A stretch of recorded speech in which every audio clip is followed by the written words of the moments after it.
Hello, I'm B, and I am finally back with another video. I know I just released the Hazelthorn video, but I recorded that forever ago and released that recently. Um, I'm gonna hold myself a bit more accountable when it comes to this. So, to publicly embarrass myself if this comes out too terribly late, I am recording this on April 26th. So, the goal is to not have 2 months in between recording and editing and then posting it. So yay, I'm finally recording again. I thought I would do a little what have I read slash reading list and a couple of other updates type of video, just because the books that I have recently read I don't want to do a deep dive on. I don't. I think I'm actually done interacting with the contents of this book and or these books, and I don't want to do a deep dive on them. So let's just go ahead and get into it. I'm gonna start off with the books I read so far. I know I said that my goal this year was 50 books, but I might have to adjust that goal back down to maybe 25. Because of just how this year has started and just how this year has been going. I have only read 5 books. I can normally get through books super quickly, and that is the case for the first 3 books I read. Hazelthorn I read in less than a week.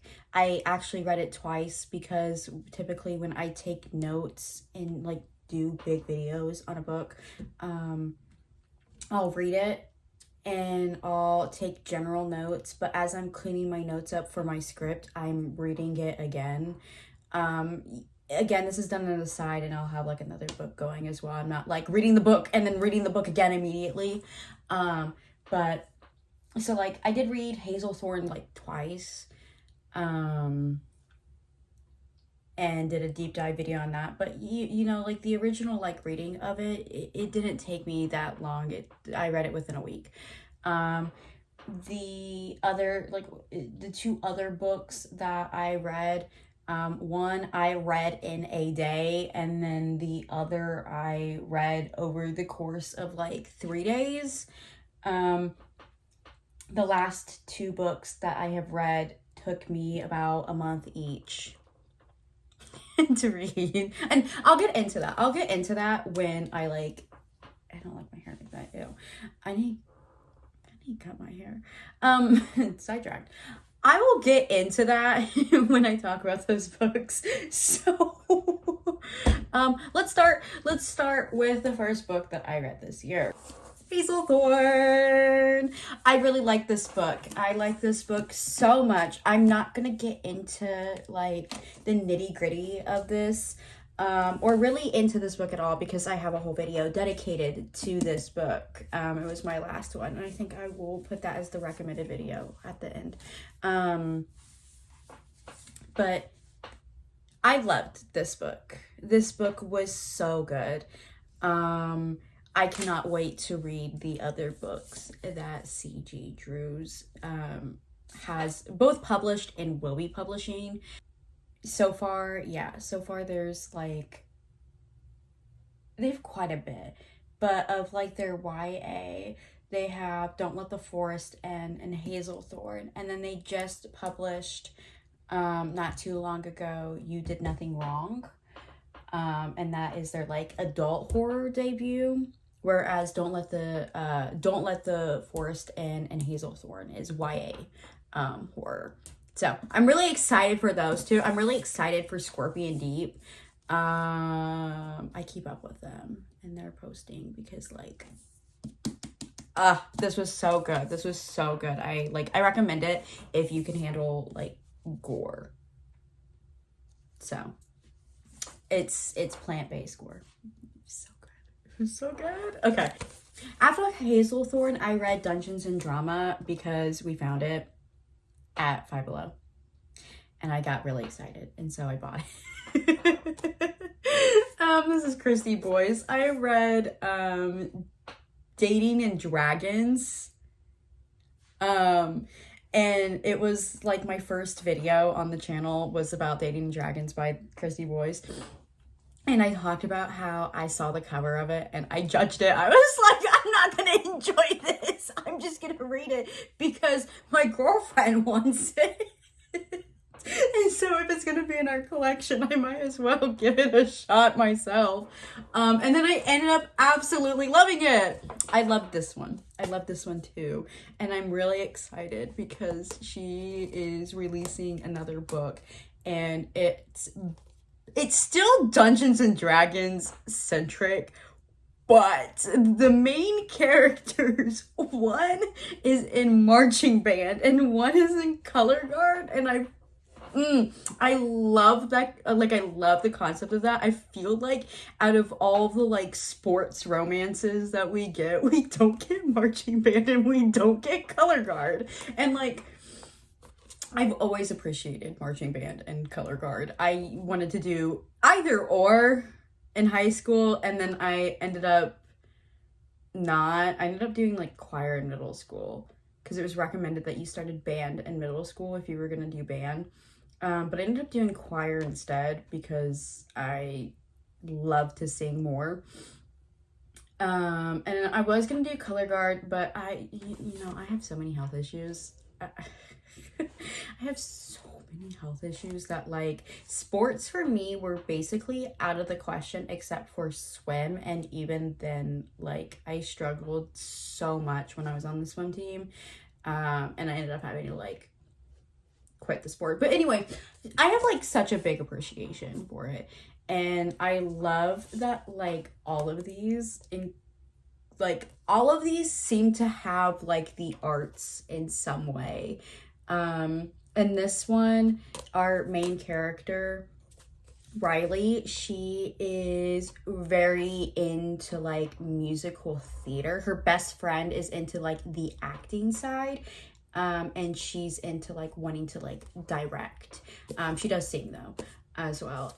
I think that's just so cool. The main character in Dating and Dragons isn't like in the performing arts, but like there's like a whole central thing on like crafting and that one. And so like I just appreciate that it's something that Christy Boyce typically writes into her books.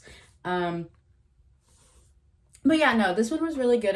It's short. It's a really quick, light read. I read it as a palate cleanser for Hazelthorn. Not that I like needed one. It's just sometimes like I can't go horror all the time. Sometimes I can, other times I can't. So I just like went ahead and read something light just to be safe. Not that I went into horror again after that, because I decided that I was going to read In Deeper Waters after Dungeons and Drama. This is F.T. Lukens. I think this is like their first, this was their first book, I believe. I think it was like this one, and then it was So This Is Happily Ever After. I had read So This Is Happily Ever After like back in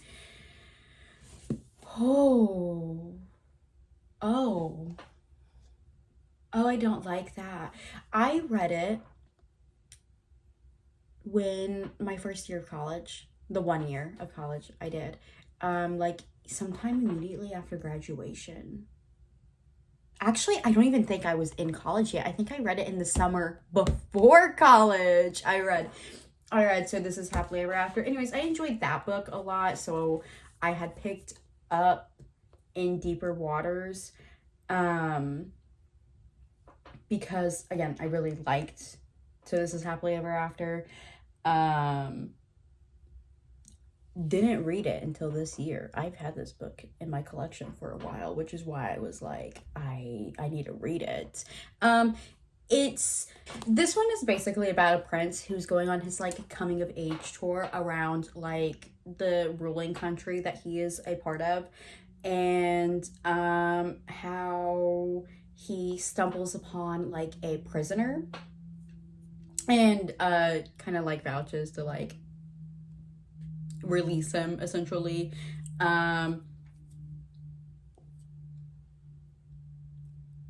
The prince does get kidnapped by pirates in this. And it is gay. It is gay. It is MLM. So, it was a good read. It was a good, quick, like, again, it's very light, like, in the sense that, like, even during, like, the action, I don't feel, like, too entirely, like, stressed out. It's a good, like, escapism type of like book. I enjoyed it. I have another one of F.T. Lucan's books in my collection, and I am excited to read that. But I have burnt myself out on fantasy a little bit. A lot of the books that I read last year were predominantly fantasy, and I love the fantasy genre, like in books, movies, video games, TV shows. It's one of my like favorite things. I like always have gravitated towards it since I was a child, and I probably always will have a gravitational pull towards it. But I think I did not allow myself breaks between genres. And so when I got to these next two books, because it's a duology, I was just kind of done with fantasy. And I felt this way. I've been feeling this way with video games too. Like, I know I've brought up like Dragon's Age quite a bit. I actually tried to like get on Dragon's Age the other day, and I was like, I can't do this right now. I can't do the fantasy, which made me so sad. Dragon Age is one of my favorite like video game series. And I felt that way with Baldur's Gate 3. Baldur's Gate is like one of my favorite games. Like in Dungeons and Dragons, I felt it, sitting down to like work on my campaign. Like just how burnt out I was kind of feeling with the fantasy genre as a whole. Like even just like watching like fantasy movies, like I need like a break from like magic. I need a break from magic and elves and non-humans so bad. Usually you don't need a break from that. Usually you turn to fantasy when you need a break. And I think I just needed to step away from the genre for a bit. And I really felt it with reading these books. These books in questions are Crier's War and Ironheart. They are a duology, and they are sci-fi fantasy. I would consider them both. It's not like super high fantasy. It's just like there's talks of magic. It's very like steampunk fantasy, if that makes sense. Like there's talks of like alchemy, but there is talks of like magics. And there's the mortal humans, but then there are the Automas, who are essentially robots designed to look. It's a very like Detroit Become Human situation in what Automas are. But instead of there being an android uprising, it's a human uprising, because the Automas like kind of like took over, even though the people like humans created them. And basically it's about a noble woman, Automa, who kind of like starts seeing the injustice and how the Automa treat people and vice versa, and how there can be balance. There can be balance between both their kinds, and basically like a war starts because of her rebelling. against her betrothed, who wants to end humankind completely. It's a very interesting concept. I will give it that. I feel really bad for being so on these books. And we're gonna ignore like the tabbings. My girlfriend did this when she read these books, and then she recommended them to me. And I feel so bad that I didn't enjoy these as much as everyone else has. Like I wanted to. They're not bad. They're not bad books by any means. And I've read bad books. They're just very okay. I feel like the pacing is so grueling at times. It was very hard to get through. And the main characters simply were not interesting enough in their conversations with each other for me to like find the pacing as anything but grueling. I love a good book where it's just the journey. That's what The Hobbit is. The Hobbit, like the whole novel, is the journey. But like the characters in The Hobbit interested me, so I enjoyed that. But like Crier's War and Ironheart, I didn't really find myself caring about the characters too much, in which that also makes the pacing of it so grueling. And I felt this way about a book called A Dark and Drowning Tide. I know a lot of people like that one, and there's great reviews on both that one and this duology. And so I just feel so let down, I guess. Like even in the most high stakes points of the book, in the climax of Ironheart, I felt myself still being bored, to be honest. And again, it makes me really sad. It is also a slow burn, forbidden romance, enemies to lovers, situation between Lady Crier and her handmaiden. I thought that would have also made it more interesting. It did not. The slow burn is so slow that there is actually nothing there to burn at all. Like it just, I feel like the chemistry lacks, and it's just like a wake up, suddenly they're kind of like into each other. I do like that we do see Ayla, the handmaiden, kind of like question her feelings towards Crier, and how she like flip-flops between loving and hating her, and then also questioning why she feels either way towards her. And how her feelings contrast and contradict her own personal goals. I do think that that's interesting, but I just feel like the books also kind of just went on. And I don't like feeling like that. I don't like feeling like the book just keeps on going when it should have ended already. But yeah, no, I was really disappointed that I didn't find myself enjoying those books. It was so hard to get through both of those books for me that they each took me about a month to read. Books do not typically take me a month to read. And not that it's an issue if it takes like someone like a month to read a book, because you know, like life happens, and sometimes like you don't always have time to sit down and, you know, just read straight through a novel. And like I totally get that. So like this isn't like a jab at people who normally it does take a month to finish a book. This is a jab at myself.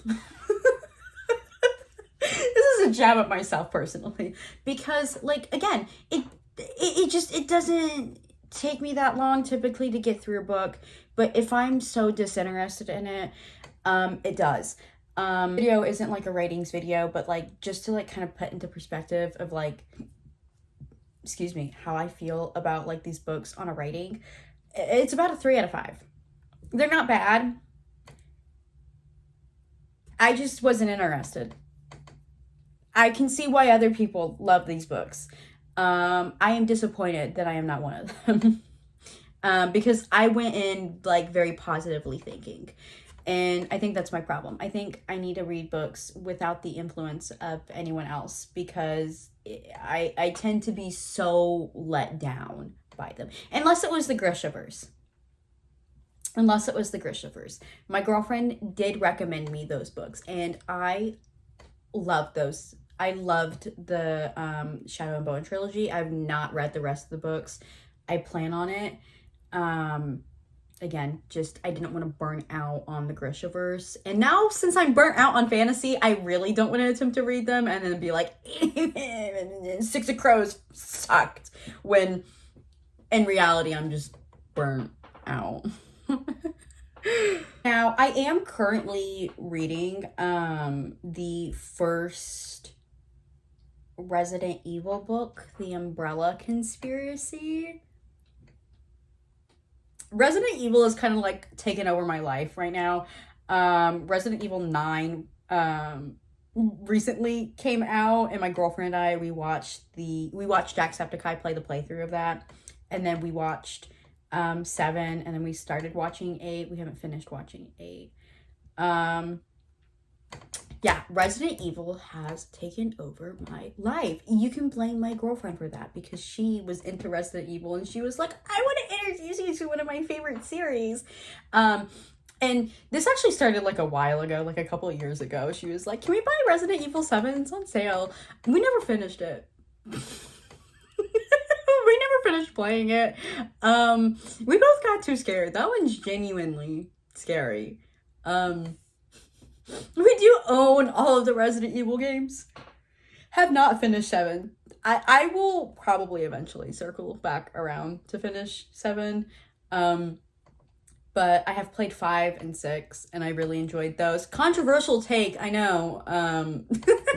I enjoyed Resident Evil 5 and Resident Evil 6. There's definitely criticisms to be had about both of these games, but they're not that bad.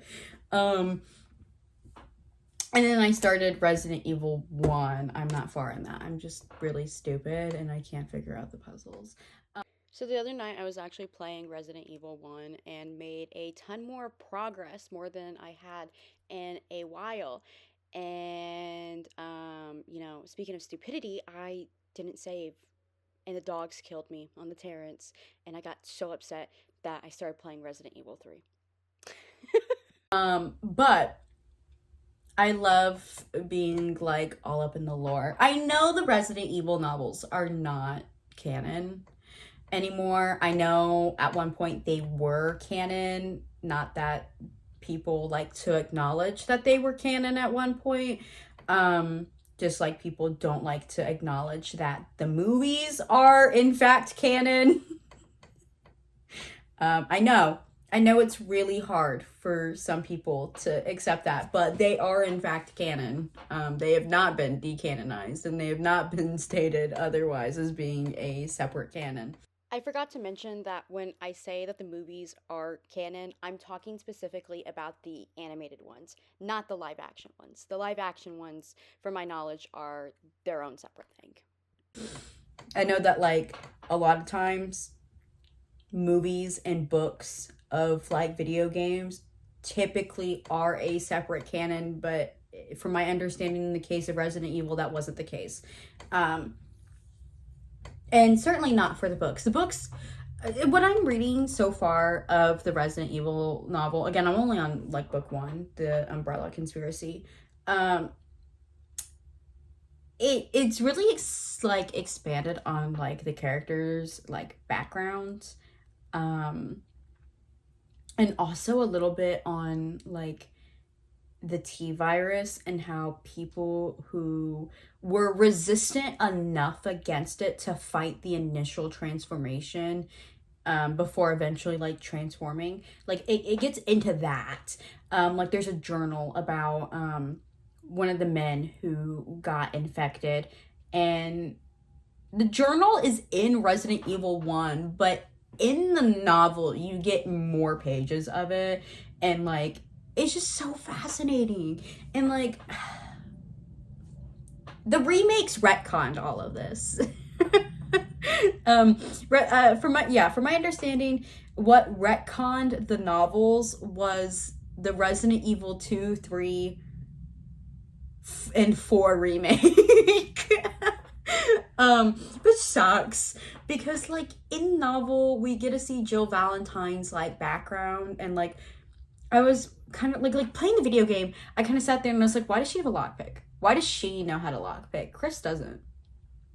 In the book, they give her a background that she is a reformed criminal and that her father, funnily enough, Dick Valentine, um, is like a renowned criminal, is actually serving jail time. And the reason why she is a cop and is a part of the STARS program is so she doesn't end up in jail like her father. And like, that's such an interesting like character backstory, and you know we never got that in the original game, but like it's just interesting that like the books like expanded on that. I do know that like Albert Wesker in the novels is like very out of character. Albert Wesker in the books, so far what I have read, he is a freak and he is not straight.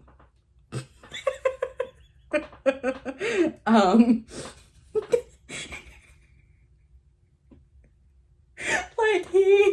oh my god, there's like a chunk of dialogue.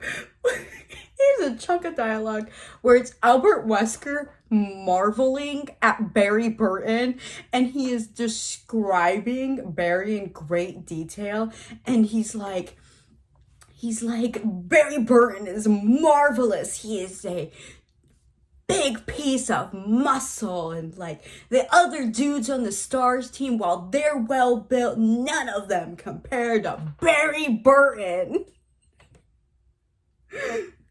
He was our muscle and he was glorious.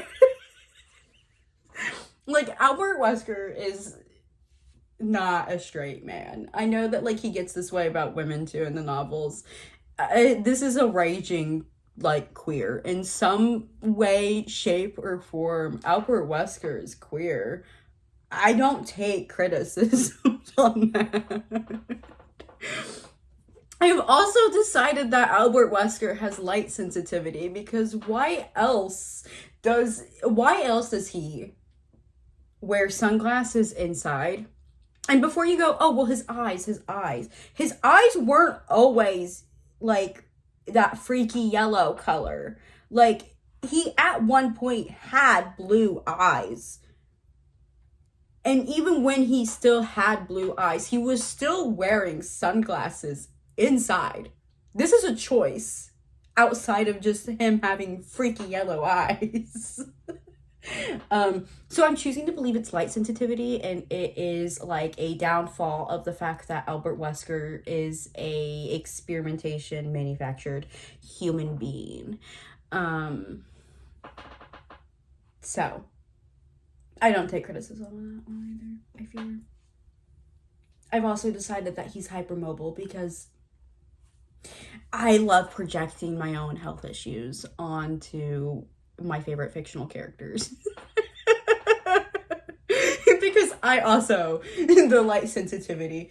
But yeah, I'm currently reading that, and when I'm done with that, I'm going to read a book called Mocha.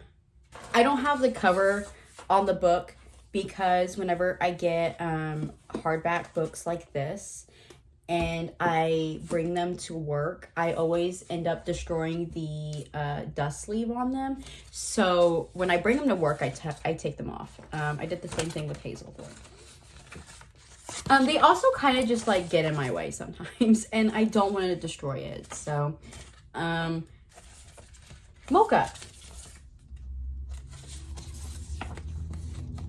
I'm not going to be able to describe this one properly, so I am going to read the in-cover sleeve for it. But this is April's book of the month that I picked, because the rest, I believe, were very either not interesting or fantasy leaning, or both. And again, just tired of fantasy.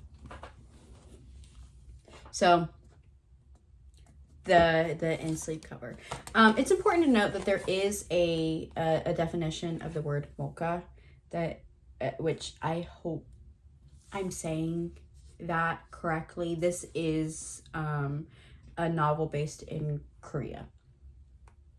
Molca, an abbreviation of Molare camera, a sneaky camera hidden to capture covert images and videos for voyeurs. In an unassuming Seoul workplace, IT technician Jun Young's network reaches throughout the entire building. He sees every entrance, every lobby, every bathroom. The women in this building may be cold and dismissive, but he can always pull up his favorite images of them and remember who holds the real power. Until one day, sets herself apart from the rest. Daehee, ever the romantic, yearns to be cherished after years of living in the shadow of her perfect older sister, who tragically drowned years ago. Only her boyfriend seems to appreciate Daehee. He's rich, handsome, and generous, and she'd do anything to hold on to the happiness he brings her. But when a hidden camera scandal rocks the city's elites, Daehee's dreams of a fairy tale romance twist into a grotesque nightmare.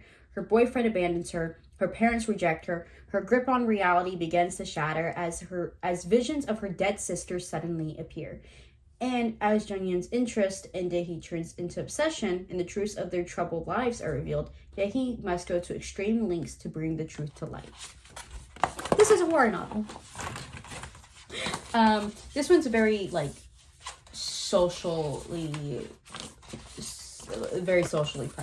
very socially prevalent in today's world of technology. It was just the idea of it. The story just felt so fascinating to me, and I had to read it. Also, again, I love the horror genre, and I'm using that as like my palate cleanser of fantasy right now. After Mocha, I plan on reading You Did Nothing Wrong. This is another book of the month copy, but this was just one that I bought as an add-on to Mocha. And this one is and I'm gonna read the inside sleeves of all, or the back of the book of all the ones that I will be reading next. But You Did Nothing Wrong, the description says. The walls are closing in on her perfect new life. Single mother Elodie's life has become a fairy tale. She's met Bren, equal parts golden retriever, devoted and sinfully handsome. He's whisked her and her autistic son, Jude, away to the crumbling family house he's renovating. She has a new husband, a new home, and a new baby on the way. Everything is perfect. Until Jude claims he can hear voices in the walls. He says the renovations are hurting the house. Even Elodie can't ignore it. Something strange is going on. The question is it with the house or with her son? And what is Elodie hiding? Again, this one's horror. I don't think C.G. Drews wrote this one as like super botanical themed horror like Hazelthorne and Don't Let the Forest In, but it is still like within like the horror gore aspects. I believe both Mocha and You Did Nothing Wrong have warnings on Book of the Month's website. After You Did Nothing Wrong, I am going to read Cursed Daughters. This is another book of the month. This is actually from November. I get distracted when it comes to my book of the months, it seems. So I'm always so late at like reading them. But I will be reading Cursed Daughters, which is about when Iban gives birth to her daughter Inui. On the day they bury her cousin Manif, there is no denying the startling resemblance between the child and the dead woman. So begins the belief, fanned by the entire family, that Inyi is the actual reincarnation of Manif, fated to follow in her footsteps. There is also the matter of the family curse. No man will call your house home, and if they try, they will not have peace. which has broken numerous hearts and caused 3 generations of abandoned Faludin women to live under the same roof. When Inoue falls in love, she can no longer run from her family's history. Is she destined to live out her family's story of love and heartache? Or can she break the pattern, not only avoiding the spiral that led Monif to her lonely death, but liberating herself from all the secrets and unspoken traumas that have dogged her steps since before she can remember? Cursed Daughters is a brilliant cocktail of vibrant humor and hard-won wisdom, romantic love, and familial obligation. It asks us what it means to be granted a second chance and how to live both wisely and well with what we've been given. We're feeling like really like interested in this story as well. I know like when it comes to like reincarnation and like curses, it like borders on fantasy, but this one feels so much more like folklore type of, you know, thinking than pure fantasy, in which case it's a little bit different, and why I chose that in my lineup, and also because I've been reading to read that one for a minute. After that, I do plan on reading Don't Let the Forest In. Wow, I'm back with horror and C.G. Drews again. This is one of the sprayed edge ones, actually. We found this at Half Price Books. I have not read this one. I know that my friend read this one. He actually read it while I read Hazelthorn, and then he read Hazelthorn, and I said that I would read Don't Let the Forest In. He really liked this one. He also really liked Hazelthorn, but he said that he connected more with this one, and I was like, that's so valid, because I'm probably going to connect more with Hazelthorn. So like, that's great. I love having like an insight of what other people like thought of it. He didn't tell me like, oh, it's just like this amazing book. He just told me about how he connected to the characters in this one. And I told him about how I connected with Evander and Hazelthorn. Or related to, at least. Like, but okay, so the description for this one is in the cover.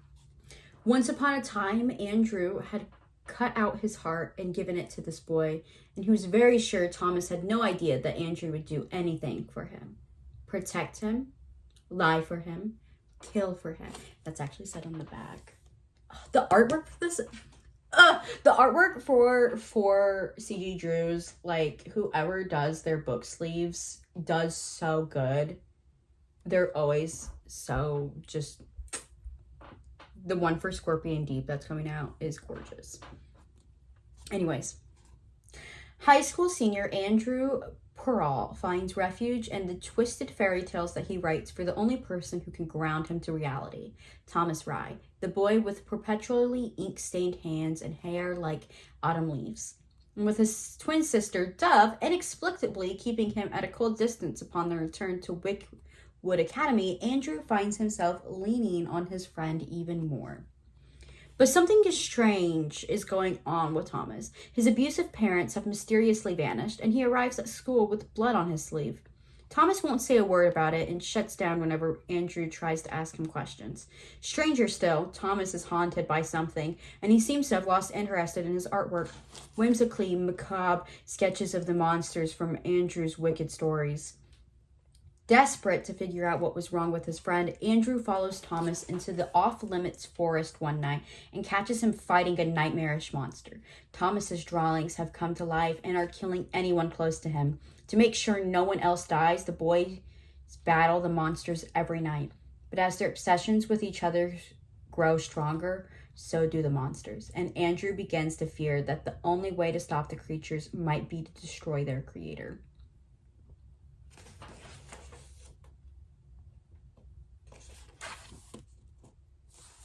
Yeah, so I'm really excited for these. All of these books that I have talked about,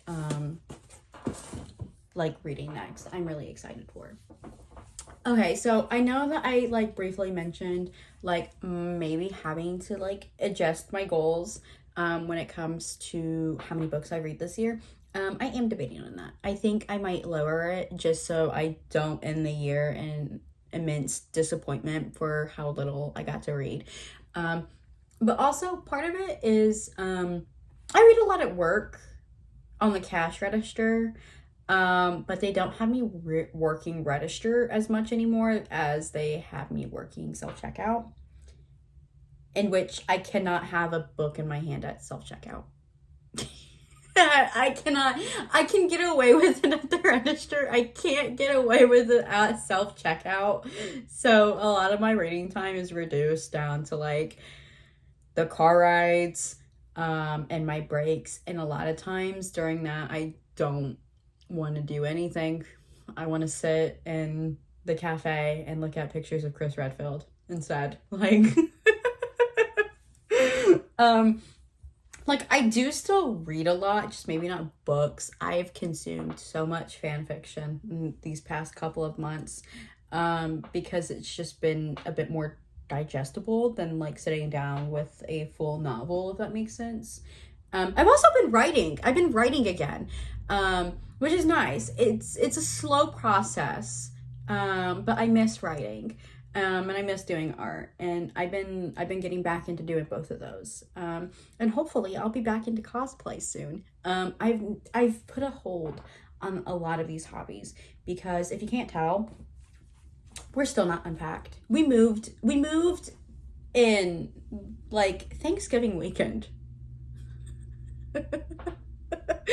My girlfriend and I, yeah, like don't move around the holidays. It will take you forever to get unpacked, is what we have learned. Because there was Thanksgiving, and then there was Christmas, and then there was New Year's, and then we've had Valentine's Day. And we just had like so much back to back, and we were in our like busiest season at work, and so then like we get home, and we did nothing. And we're still kind of doing that. We're still kind of like recovering from just like how busy the season has been at work. Like things are getting unpacked just at a snail's pace.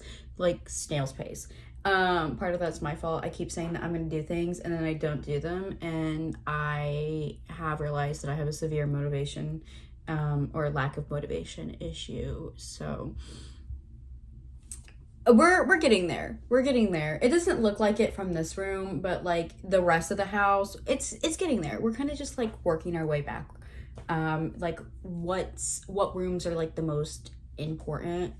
Our kitchen, our living room. We actually had to replace our oven. And we might have to replace our fridge. But like we've had to like keep doing things for the house. Again, we had to replace the oven. We might have to replace the fridge. We're gonna kind of hold off on that one for as long as we can. It's thankfully just a freezer issue. Our fridge itself, like the fridge is working. Our dishwasher that the place came with is getting removed, and we're going to put a cabinet there because we have no cabinet space. We have to figure out like our porch. We have a lot. And they said that this place was move-in ready, and they were originally going to rent it. It was like rent or buy. They were going to rent it. But then someone like expressed interest in buying it. That fell through. And so then my girlfriend and I like went through with it. It was a very like quick buy. And like thankfully everything that is wrong with this place or has been wrong with this place isn't anything major.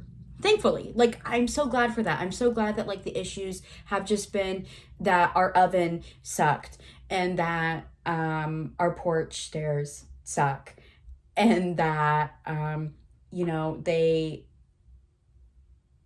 didn't wash the walls before they painted them. Like that's such a like interesting thing that they did. The previous owners were smokers, and when that happens, you have to like spray nicotine killer. So they did that, did not clean the walls, and then painted over it. So the nicotine is still on the walls. You just cannot smell it. And like it seeped through the paint in some spots, specifically in the areas where they smoke the most, which we have noticed to be the kitchen and the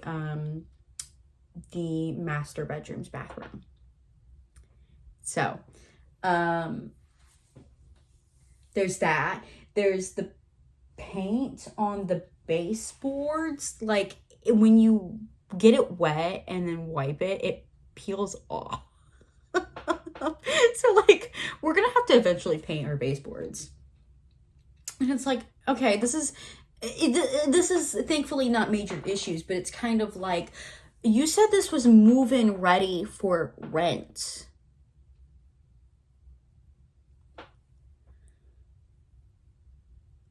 What? What? So yeah, there's been a lot of like that going on. Just we haven't been able to fully unpack. Unfortunately, it sucks. It sucks. We're so ready to be fully unpacked. I'm so ready to go back to my hobbies and stuff, and I'm sure she's ready to have no more boxes in the house. But like, it's just, things have been so busy. My health has also been not great. For like a while, I was in physical therapy, and that took up a lot of my time. Like, I was talking like physical therapy 2 to 3 times a week for months.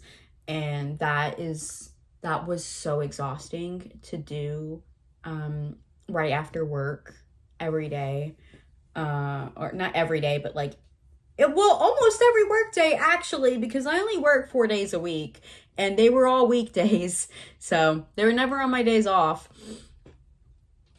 But yeah, so like there's been all that with physical therapy. And then it's like every time I go to the doctors, I get diagnosed with something new, and I get put on a new medication. And if you're on medication, you know, like how that adjustment period is, how that always goes. Even if like the medicine ends up working well for you, there's still that like There's still that like time of where, when you're first taking it, that like you feel like absolute garbage. Like, you always feel like garbage when you start any medication. It just takes a while for you to stop feeling like garbage, and that's how I feel. But unfortunately, I'm gonna be feeling like garbage for just a little bit while longer, because I have PCOS, and my like testosterone levels are like skyrocketed for being AFAB, and it's bad. So they're trying to like bring that level down. They're trying to like bring that level down, and my doctor was basically like, so we're gonna start you on a low dose, but we're going to keep like amping it, and the intervals of which my dose gets increased is around the period when I start adjusting to the medication and stop feeling like trash from it. And so it's like I stop feeling like trash, and then my doctor is like, we're upping your dose. I'm like, I knew that she was going to be upping my dose, because it was something that like we talked about, how we would be upping it until I hit a certain point, and then go from there. But it's still like, it sucks, because like I adjust to it, and then it's like, bam, we're upping it again. Gotta go through that process all over again. It's something. It's really something. But yeah, like all of that on top of it, it's just been kind of hard to like sit down with the channel, and it sucks, and it makes me sad, because like I was so excited to start this. I was so excited to like talk into a void. And I just haven't been able to do it. I haven't been able to do a lot of things that I enjoy doing. And not, again, not just because of my health, but just like lack of time, lack of energy. You know, like, and it's just sad. It sucks. I hate being an adult. I was not promised adulthood like this. I was promised something completely different. But I fear this is the adulthood I have, and I fear that there's also the state of the world around us as well to deal with. But yeah, this has been a little bit longer of a video than I was intentionally going to make, which is okay. It's an hour, but it's also been a while since I've recorded and then posted. So that's how things have been recently. I think that I will probably, hopefully, do a video on Molka. As of editing this video, I have actually started reading Molka, and I'm debating on whether or not I want to do a video on it, because of just how sensitive of a subject the book is as a whole, because it deals with a lot of there's a power dynamic between the main girl and her boyfriend, that she gets caught in a Molka scandal, for just the way that the men are in this book. It's truly disgusting, and it's so like this could happen in real life that I don't 100% know how to approach making a video on a book like that. I am taking notes just in case. I am going back and forth on whether or not to make that video, because of the kind of subject that it is, and not wanting to be insensitive, because again, this is based on like real world, like a real world like crisis, and talk about that. I think that will probably be one of my next like book related videos to talk about. There's a part of me that wants to like discuss the Resident Evil novels, but there's also like that part of me that's kind of like, do I want to bring on the wrath of Resident Evil fans?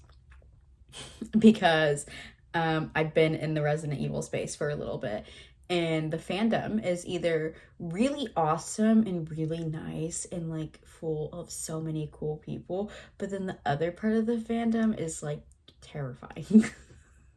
And like you get called a LARPer because you can't afford to buy the games, and so you like watch gameplay video. Oh no, you're a LARPer, you don't actually like the series because you're broke. Like, that's like, why? That's so weird. That's like a whole can of worms that I can get into that I'm not gonna get into right now. But like, yeah. If there's any like specific book that you would like me to look into and read and maybe talk about, let me know. Feel free. If you've read any of these books, let me know. Let me know what you thought about them. If you've read any of the ones that are my to read list, keep it spoiler free, or tag spoiler warnings. Just be safe. Really tag spoiler warnings for any of them, really, but yeah. I think that is all for now, and I hope to see you guys again sooner than the next time, or sooner than last time. I hope I don't go as long as I did without something. So might have to also change that at least once a month posting goal. All right. Okay. I'm done. I'm done for real now. Bye.